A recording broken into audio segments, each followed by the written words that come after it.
Hello, students. Okay, let's continue with the previous part, that is independent director. Previous video, I tell you who is the independent directors. Oh, sorry, which companies are required to appoint the independent director, who is the women directors, appointments and resident directors, minimum criteria. So all of these things I discussed already. So without wasting our time, let's continue further.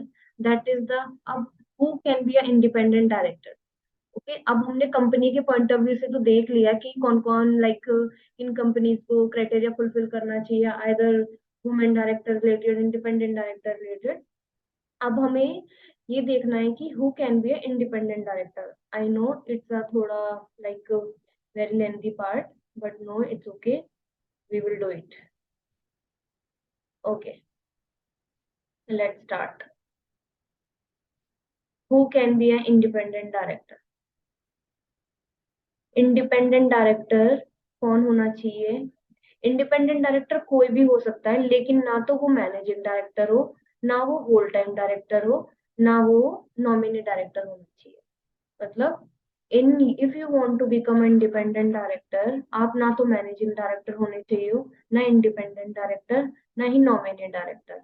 और अब इसके अलावा आप इन तीनों में से कोई नहीं हो, you are eligible, but still you have to fulfil the other following condition. First condition, who in the opinion of board की ओपिनियन में person of integrity possesses a relevant expertise and experience.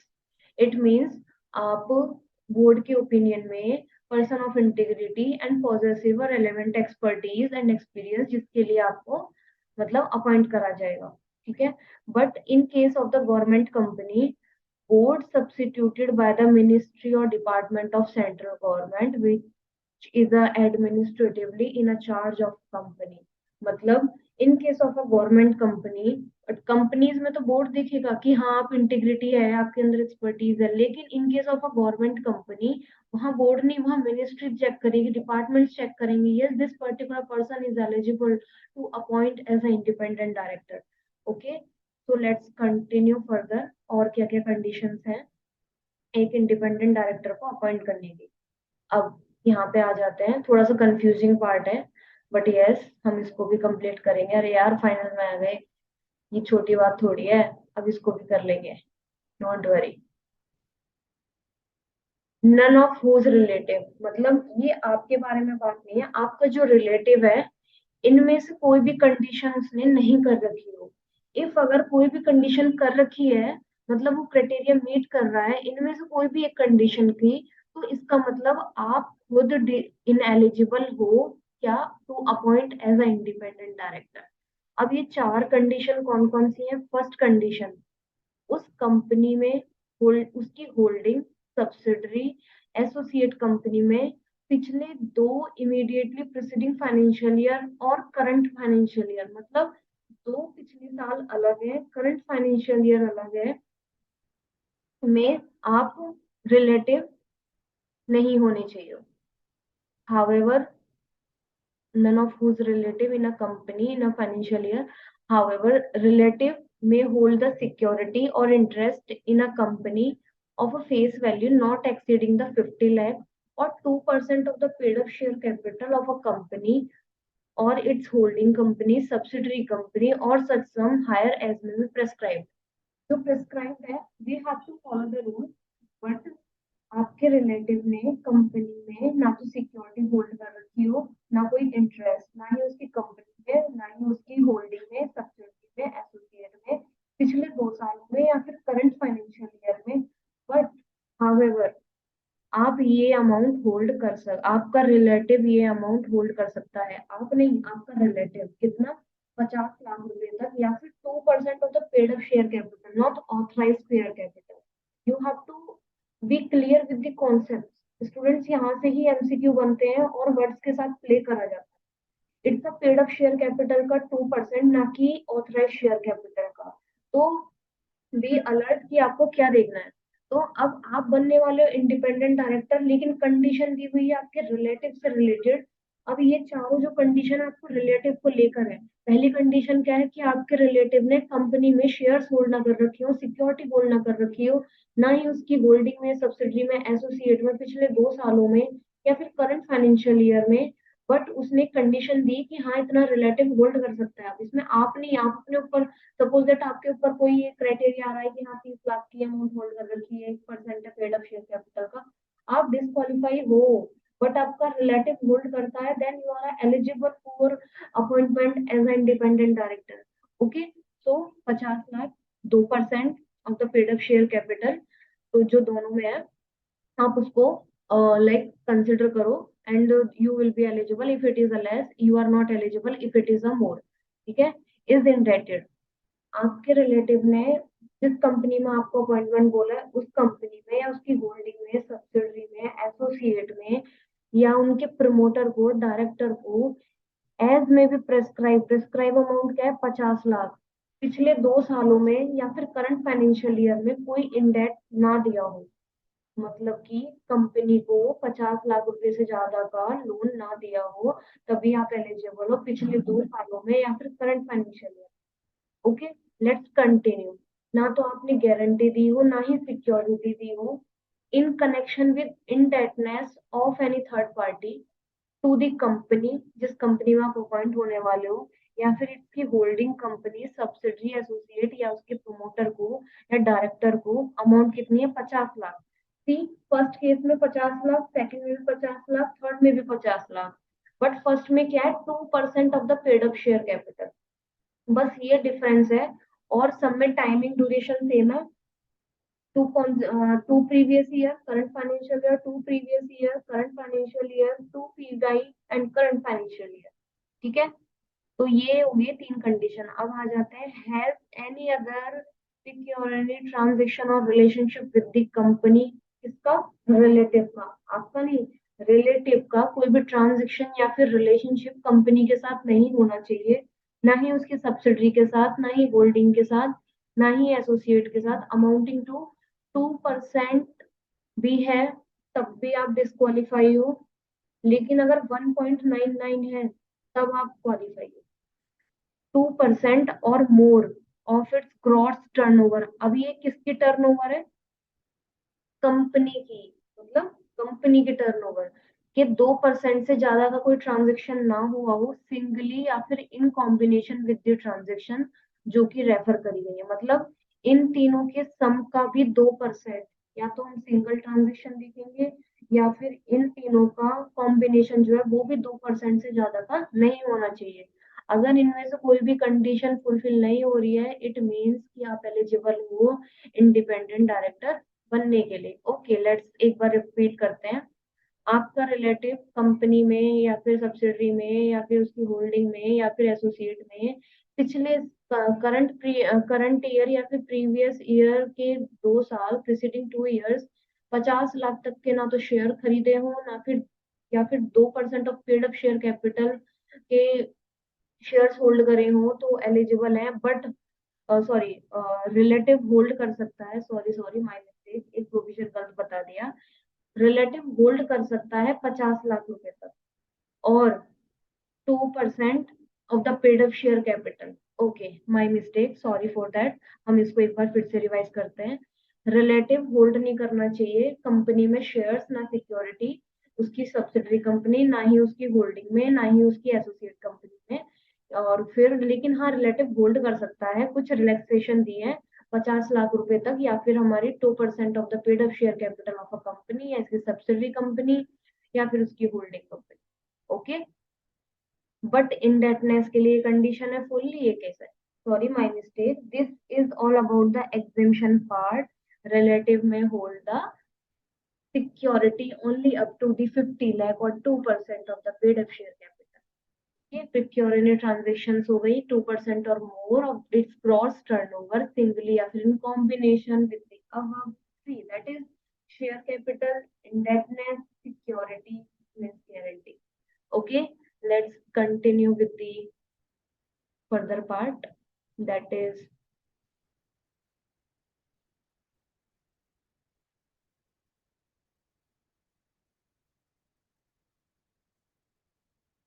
B. Okay, just a minute, just remove all these things. Okay, अब पहली condition क्या थी, relative से related थी। अब दूसरी कंडीशन आपसे भी रिलेटेड है और आपके रिलेटिव से भी रिलेटेड है। ओके, तो व्हाट इज दिस, ना तो आप ना ही आपका रिलेटिव होल्ड करता हो पोजीशन की मैनेजरल पर्सन की, ना ही वो एम्प्लॉय होना चाहिए कंपनी का, होल्डिंग कंपनी का, सब्सिडरी का, पिछले 3 सालों में जिसमें वो अपॉइंट होने वाला है। मतलब कि सपोज दैट अगर आज अपॉइंट होने वाला है, कंसेक्यूटिवली प्रीवियस 3 इयर्स में ना तो एम्प्लॉय रहा हो वो खुद, ना ही उसका रिलेटिव, और वो की मैनेजरियल पर्सन भी ना रहा हो। Okay, in our next chapter I will tell you who is the key managerial person. Okay, however मतलब कुछ रिलैक्सेशन दी हुई है स्टूडेंट, जहां पर however आए या फिर provided that आए या proviso आए, it means there is a few relaxation. it is not कि वो in addition है।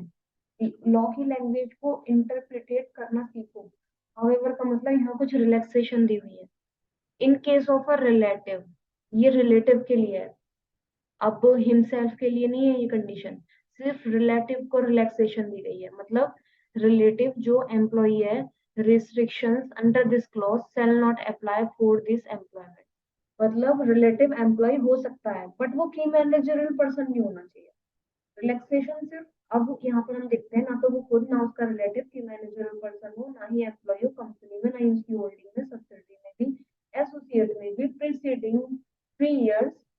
कहाँ से लगाएंगे वो टाइम, जहां इस डेट पर आज सपोज दैट उसका अपॉइंटमेंट हो रहा है, previous 3 years we will consider that he should not be appointed as a key manager person और employee of a company. But in case of a relative, relative may be the employee in a preceding financial preceding years, मतलब restriction consider नहीं होगी। मतलब relative employ हो सकता है। ठीक है, और कोई भी इशू आए students ask me. Okay, next provision is has been employ या फिर प्रोप्राइटर या फिर पार्टनर। मतलब हिमसेल्फ और रिलेटिव के लिए बात करी गई है कि एम्प्लॉय, प्रोप्राइटर या फिर partner in any 3 financial year immediately preceding the financial year in which he is propose to be appointed of. मतलब ना तो वो एम्प्लॉय हो, ना ही प्रोप्राइटर हो, ना ही पार्टनर हो पिछले 3 सालों में, कहाँ से लेके जिस डेट पे वो अपॉइंट होने वाला है उससे पिछले 3 सालों में, ना तो वो एम्प्लॉय होना चाहिए, ना ही प्रोप्राइटर, ना ही पार्टनर। ठीक है, कब, आइए चलते हैं आगे।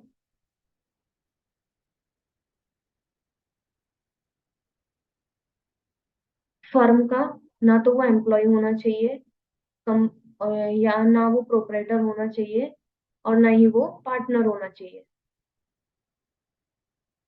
Firm of auditor, company secretary in practice, या फिर कॉस्ट अकाउंटेंट, जो कि उस कंपनी के जो चार्टर्ड अकाउंटेंट है, कॉस्ट अकाउंटेंट है, उस फर्म के, ना तो वो पार्टनर होने चाहिए, ना ही एम्प्लॉय होने चाहिए, ना ही प्रोपराइटर होने चाहिए, या फिर ना ही वो लीगल कंसल्टिंग फर्म के एम्प्लॉय, पार्टनर और प्रोपराइटर होने चाहिए जिन्होंने ट्रांजेक्शन दी है कंपनी को, कंपनी के साथ ट्रांजेक्शन हुई है 10% से ज्यादा gross turnover of such firm.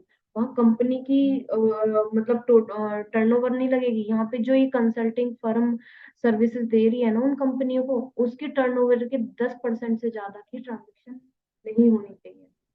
और होल्ड टुगेदर, मतलब खुद या फिर उसका रिलेटिव होल्ड कर सकता है टू और मोर, मतलब टू और लेस, अगर वो 2% होल्ड करता है वोटिंग पावर या उससे ज्यादा, तो वो वहां पे डिस्क्वालीफाई हो जाएगा।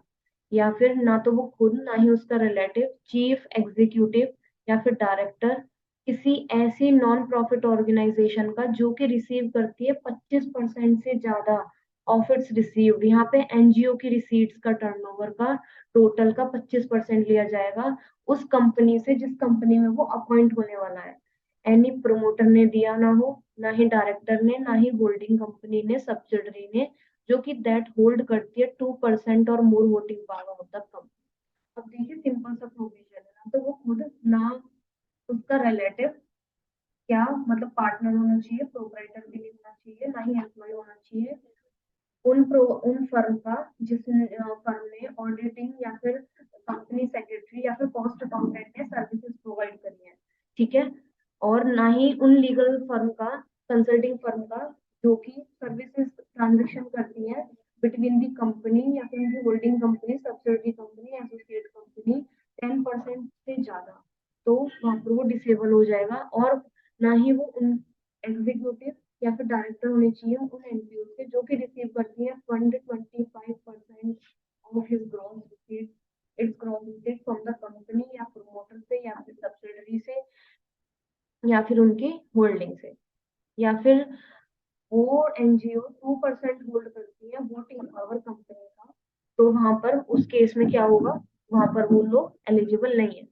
एंड अब इसके बाद आ जाते हैं कुछ छोटी मोटी क्वालिफिकेशन, छोटी मोटी बच्ची है गाइस। अब आपको क्या है, रिवीजन करना है अच्छे से, बस रिवाइज करना है, रिवाइज करते जाना है, करते जाना है। एंड वीडियो देखिए स्पीड बढ़ा के, मतलब जहां मन करे, like you have to see the start video, suppose that आप स्टडी से परेशान हो गए हैं, then start to see the video to revise the entire provision related to the companies act 2013 and other qualification जो कि डिस्क्राइब करी है rule 5 of the companies appointment and qualification of the director.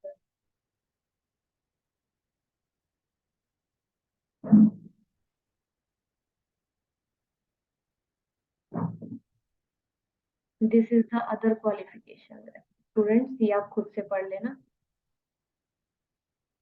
छोटी मोटी, अगर इसमें कोई दिक्कत आती है then I will explain later, but ऐसा सच आएगी नहीं। Who possesses the other qualification rule 5 में, आप एक बार इसको गो थ्रू कर लेना। अब आ जाते हैं डिक्लेरेशन। अब इंडिपेंडेंट डायरेक्टर का अपॉइंटमेंट हो चुका है, अब हमें डिक्लेरेशन लेनी है इंडिपेंडेंट डायरेक्टर से। Okay, so let's start to take the declaration from the independent director. अब क्या क्या डिक्लेरेशन लेनी है हमें उससे। अब भाई आप कंपनी में आने वाले हो, हमें पहले डिक्लेरेशन दो। आने से पहले उनसे डिक्लेरेशन लो। क्या क्या डिक्लेरेशन लोगे आप, आपको उनसे ये तीनों डिक्लेरेशन लेनी है, मतलब ये तो कंपलसरी है। क्या क्या declaration, first meeting of the board जिसमें वो पार्टिसिपेट करेगा as independent director, and thereafter. And ये डिक्लेरेशन ये नहीं कि वन टाइम है, यू हैव टू टेक, कब कब, here at the first meeting of the board, जब वो पहली बार अपॉइंट होगा और बोर्ड में बैठेगा एज इंडिपेंडेंट डायरेक्टर, वहां पर उससे डिक्लेरेशन लिया जाएगा। And thereafter every year की फर्स्ट बोर्ड मीटिंग में उससे डिक्लेरेशन लिया जाएगा। एंड आफ्टर दैट अगर कोई सर्कमस्टांसेस चेंज होते हैं जो कि अफेक्ट करेंगे उसके स्टेटस को एज इंडिपेंडेंट डायरेक्टर, वहां उससे डिक्लेरेशन लिया जाएगा। Student this is the most important part की डिक्लेरेशन कब, that is the section number 149। Independent director से कब डिक्लेरेशन लिया जाएगा, पहले तो उसे मीट करनी पड़ेंगे सारी क्राइटेरिया जो मैंने ऊपर स्पेसिफाई करके आपको समझाया, that is the section number 149 subsection 6। And उस डिक्लेरेशन में जो भी क्राइटेरिया लिखा हुआ है वो सब। एंड कब कब, फर्स्ट मीटिंग जब वो अपॉइंट होगा, फर्स्ट टाइम जब फर्स्ट मीटिंग होगी बोर्ड की, तो वो पार्टिसिपेट करेगा as independent director. And thereafter every year की फर्स्ट बोर्ड मीटिंग में उससे डिक्लेरेशन लिया जाएगा। एंड देयर आफ्टर जब भी कोई सर्कमस्टांसेस चेंज हो रहे हैं जिससे उसके स्टेटस को अफेक्ट हो रहा है, तब उससे हम लोग डिक्लेरेशन साइन कर देंगे। अब इसके बाद आ जाते हैं हम, अब इसके बाद स्टार्ट करते हैं, let's start.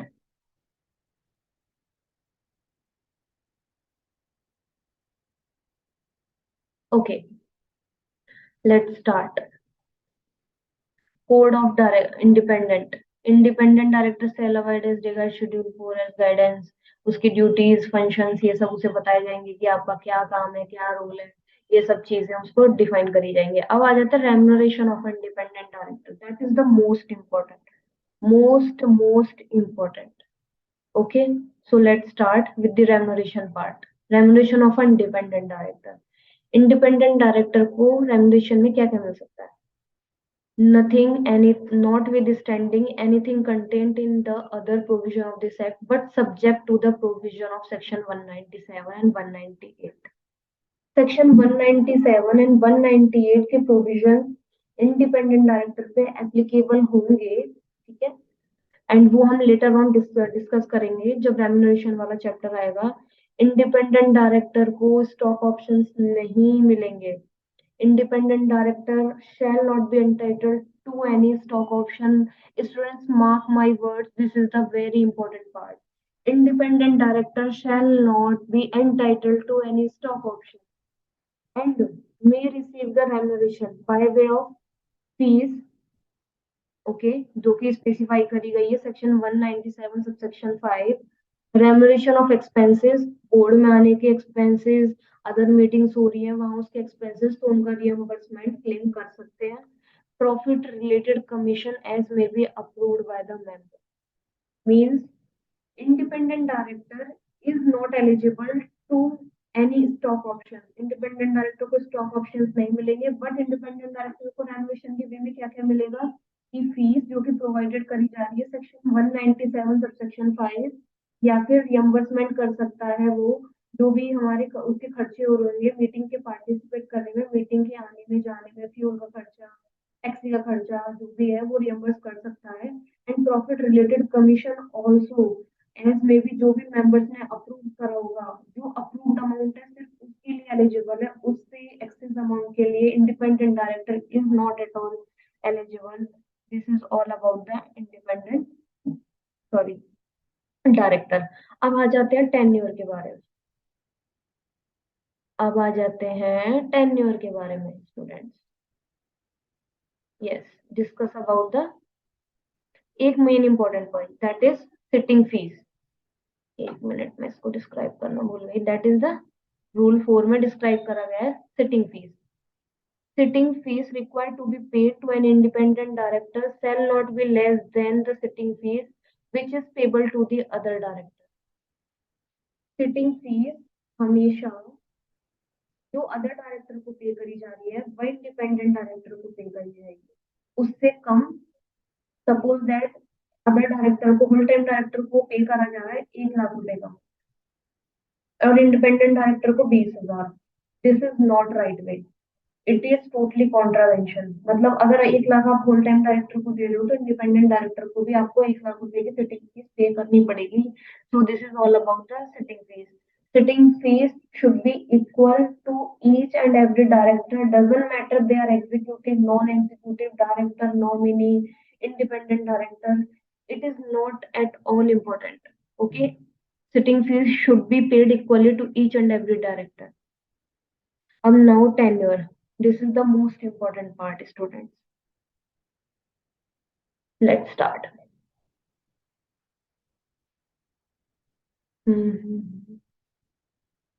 okay, just a minute।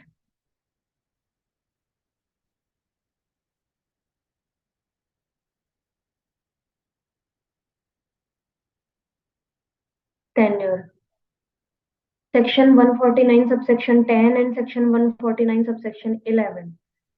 सबसे पहले आ जाता है term. Subject to the provision of section 152 जो कि वो इम्प्लाई होंगे, no issue। Independent director shall hold the office for a term up to the 5 consecutive year on the board of a company। मतलब कंटिन्यूसली 5 साल तक independent director hold कर सकता है पोजीशन एज इंडिपेंडेंट डायरेक्टर। अब आ जाते हैं eligibility of a reappointment. He shall be eligible for a reappointment on passing a special resolution by a company and disclose of such appointment in a board report। ठीक है, तो सबसे पहले आ जाते हैं term. Independent director shall hold office up to the 5 consecutive years on a board of a company. Reappointment हो सकता है। रीअपॉइंटमेंट कौन करेंगे? स्पेशल रेजोल्यूशन पास करा जाएगा कंपनी के द्वारा और उसकी अपॉइंटमेंट को डिस्क्लोज करना पड़ेगा किसमें? बोर्ड रिपोर्ट में। Students mark my word, this is the most important thing that MCQ में पूछा जा सकता है कि disclosure of the reappointment of independent director, that is only in the board report। Board report आप रिलायंस की या फिर टाटा की किसी की भी आप लाइक मारुति सुजुकी किसी की भी आप बोर्ड रिपोर्ट आगे देख लीजिए, रीअपॉइंटमेंट पूरा हुआ इंडिपेंडेंट डायरेक्टर का, वहां पर उसका डिस्क्लोजर जरूर मिलेगा। ठीक है, let's continue further because we don't have so much time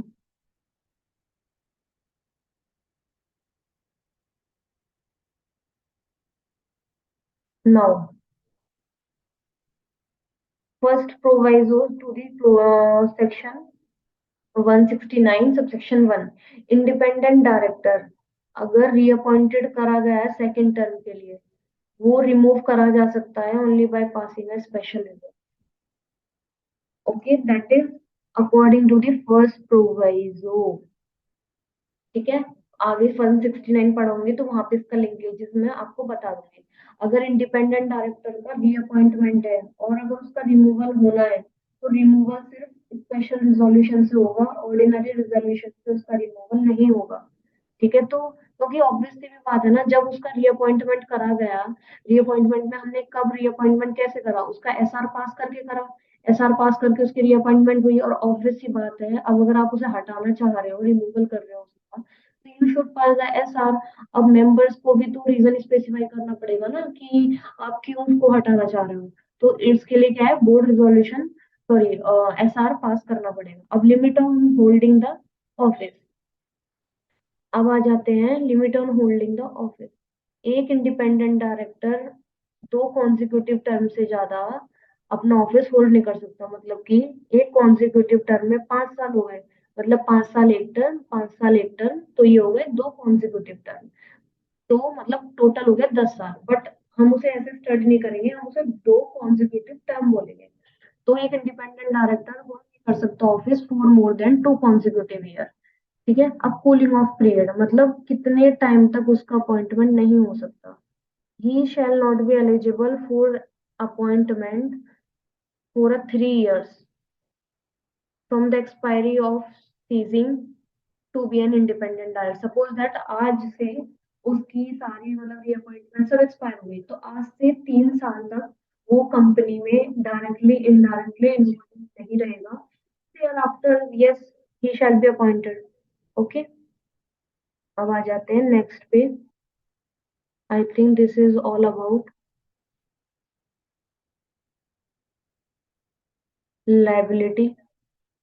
जाते हैं लाइबिलिटी, इंडिपेंडेंट डायरेक्टर की liability, section 149 sub section 12। Party is liable, independent director act of omission या फिर कमीशन बाय अ कंपनी। ठीक है, non executive director not being a promoter और की manager person who had occur is knowledge evitable, तो ये liability liable होंगे। तो इंडिपेंडेंट डायरेक्टर भी लायबल होगा, नॉन एग्जीक्यूटिव डायरेक्टर भी लायबल होंगे, लेकिन वो प्रमोटर और की मैनेजर पर्सन नहीं होने चाहिए कंपनी के।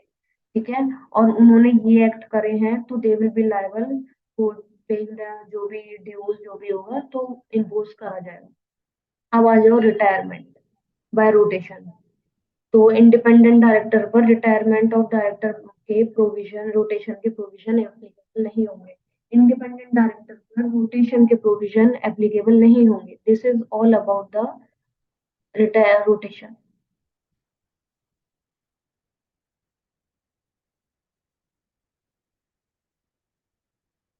ये आप पढ़ लेना अपने आप। ठीक है, अब आ जाते हैं section 8। Section 8 company, that is the non profit organisation. Non profit organisation company जो होती है वो एग्जेम्प्टेड है, इससे इंडिपेंडेंट डायरेक्टर के प्रोविजन से, इंडिपेंडेंट डायरेक्टर के प्रोविजन से। बट उन्होंने ना तो कोई डिफॉल्ट करा हो in filing the financial statements under section 137 and, मतलब ये दोनों कंडीशन फुलफिल होनी चाहिए। ये नहीं है कि आपने कंडीशन फुलफिल कर दी बट एनुअल रिटर्न में आपने डिफॉल्ट करा है तो वहां पर आपको क्या है, रिलैक्सेशन मिल जाएगी, नहीं। You should fulfill the both the condition, that is you have not defaulted in filing the financial statement under section 137 and annual return under section 32 with the registrar। ठीक है, तब हमारी जो सेक्शन 8 कंपनी है वो exempt हो जाएगी with the these sections with the subsection of section 149। okay, so this is all about the independent director students, keep learning, learn, मतलब चीजों को लर्न करते रहिए एंड एंजॉय के साथ स्टडी करिए। Thank you so much.